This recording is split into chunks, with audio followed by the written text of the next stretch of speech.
আজকে আমি একটি নতুন ট্রিক্স আপনাদের সাথে শেয়ার করব। শুধুমাত্র এই ফোল্ডার বাটনটির ওপরে ডাবল ক্লিক করলেই আমার কম্পিউটারটি শাটডাউন হয়ে যাবে। তো এই বাটনটি তৈরি করব কিভাবে, প্রসেসটা জানতে গেলে অবশ্যই ভিডিওটি শেষ পর্যন্ত দেখতে হবে। প্রথমে মাউসের রাইট বাটনে ক্লিক করে নিউ অপশানে যেতে হবে, এরপর শর্টকাট অপশানে ক্লিক করতে হবে।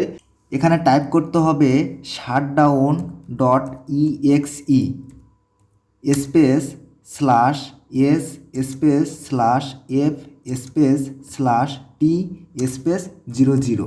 এরপর নেক্সট অপশানে ক্লিক করে দিতে হবে, এরপর ফিনিশ অপশানে ক্লিক করে দিতে হবে।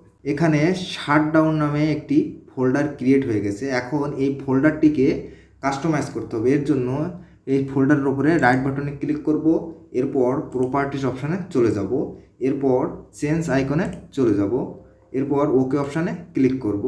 এরপর এখানে পছন্দ মতো একটা আইকন সিলেক্ট করব। তো আমি এই আইকনটি সিলেক্ট করছি, এটার উপরে ক্লিক করব, এরপর ওকে অপশানে ক্লিক করব, এরপর ওকে অপশানে ক্লিক করব। আমার এখানে শাটডাউনের যে শর্টকাট ফোল্ডারটা সেটা তৈরি হয়ে গেছে। এখন এটার উপরে ক্লিক করলেই কম্পিউটারটি শাটডাউন হয়ে যাবে।